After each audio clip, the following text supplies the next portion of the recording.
अब चलिए आपको बंगाल लिए चलते हैं। पश्चिम बंगाल, जहां चुनाव के बाद से ही प्रदेश में हिंसा को लेकर माहौल बहुत खराब है। बीजेपी के सैकड़ों कार्यकर्ता जान बचाने के लिए पार्टी दफ्तरों में शरण लिए हुए हैं। बीजेपी के अध्यक्ष जेपी नड्डा के निर्देश पर पार्टी का एक जांच दल बंगाल के दौरे पर है। पार्टी के नेता कार्यकर्ताओं से बात कर रहे हैं और जानकारी ले रहे हैं। बीजेपी ममता बनर्जी पर निशाना साध रही है।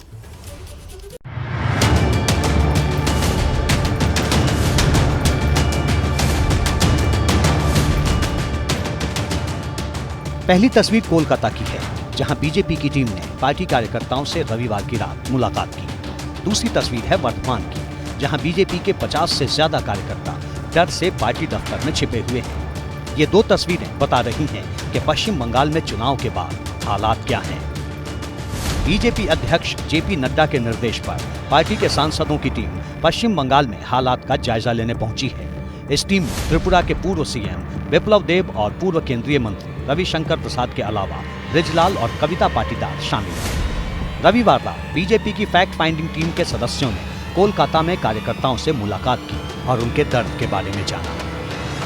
हमने अभी चुनाव हिंसा में अपने सारे कार्यकर्ता समर्थकों की पीड़ा सुनी है। ममता जी, आपके राज्य में क्या हो रहा है कि लोग मतदान के बाद अपने घर नहीं जा सकते?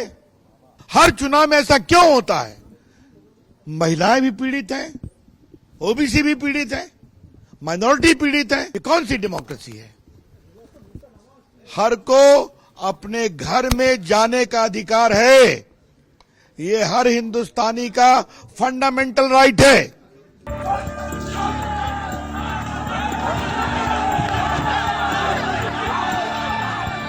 असल में चुनाव नतीजों के बाद से ही बंगाल के कई इलाकों में हिंसा का दौर चल रहा है। बीजेपी कार्यकर्ता डरकर पार्टी दफ्तरों में छिपे हुए हैं।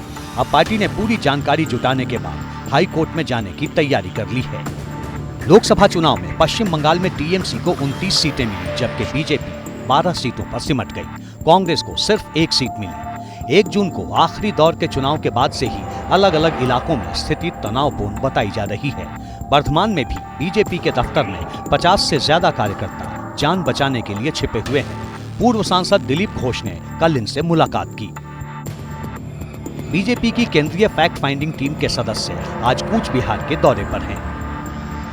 उन्होंने वो शपथ लिया है जो मैं राज्य को रक्षा करूंगी और राज्य के दल मत निर्विशेष में धर्म के ऊपर उठ के मैं सबको रक्षा करूंगी। ऐसा उन्होंने मुख्यमंत्री के नाते हमारे पार्टी ऑफिस के साथ जो हमारे व्यवस्था रखा हुआ है कलकत्ता सिटी में, वहाँ ठहरे हुए हैं। आज ईद के दिन में अपने घर में नहीं जा पा रहे। ये आपका ये राज्य का हालत है। दार्जिलिंग के सांसद राजू बिष्टा मांग कर रहे हैं कि बंगाल को बचाने के लिए केंद्र को हस्तक्षेप करना चाहिए।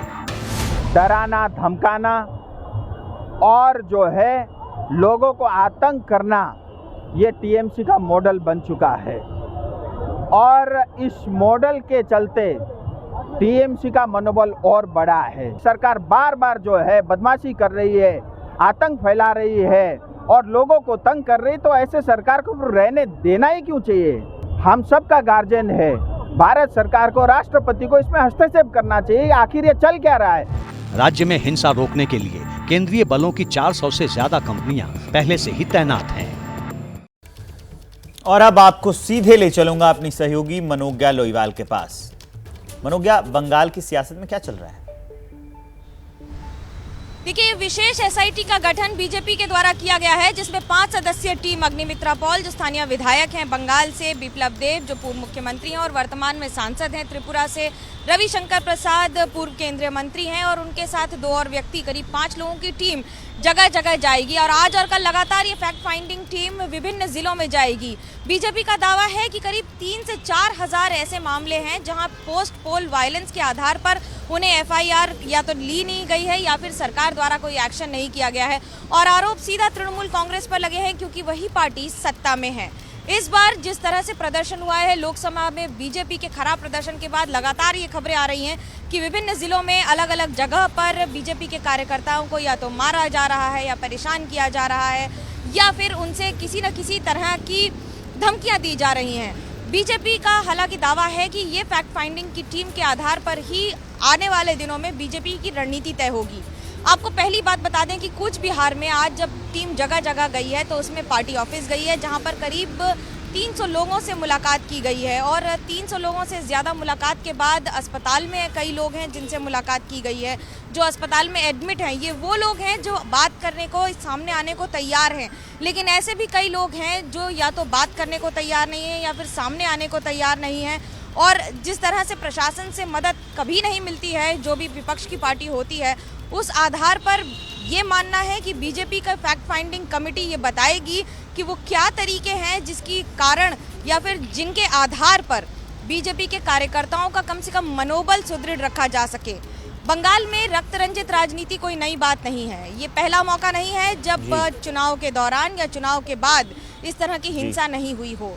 पिछले 2 दशकों में जितने भी चुनाव कवर किए हैं उनमें लगभग हर एक में चुनाव के दौरान, चुनाव के पहले और चुनाव के बाद तो उससे भी ज़्यादा हिंसा की तस्वीरें सामने आती हैं। अंतर सिर्फ ये है कि पहले कैमरे थोड़े कम थे, अब कैमरे थोड़े ज़्यादा हैं, इसलिए तस्वीरें भी सामने आने लग गई हैं। दूसरी महत्वपूर्ण बात की जो आरोप लगे हैं उसको पूरी तरह से तृणमूल कांग्रेस ने तो खंडन किया है। उसका कहना है कि राज्य में हर तरह की प्रशासनिक व्यवस्था की गई है और जो भी गतिविधियां या फिर घटनाएं हो रही हैं उनके पीछे बीजेपी है। पर आपको ये बता दें कि ये एसआईटी की रिपोर्ट बहुत महत्वपूर्ण होगी, क्योंकि आज कूच बिहार और उत्तर बंगाल के विभिन्न स्थानों पर गई है और कल दक्षिण बंगाल में संदेशखाली और बाकी सारे इलाकों में, जहां पर पिछले 1 वर्ष में लगातार हो रही हिंसा ने देश को भी सोचने पर मजबूर कर दिया। ठीक है मनोज्ञा, इस जानकारी के लिए आपका बहुत बहुत धन्यवाद।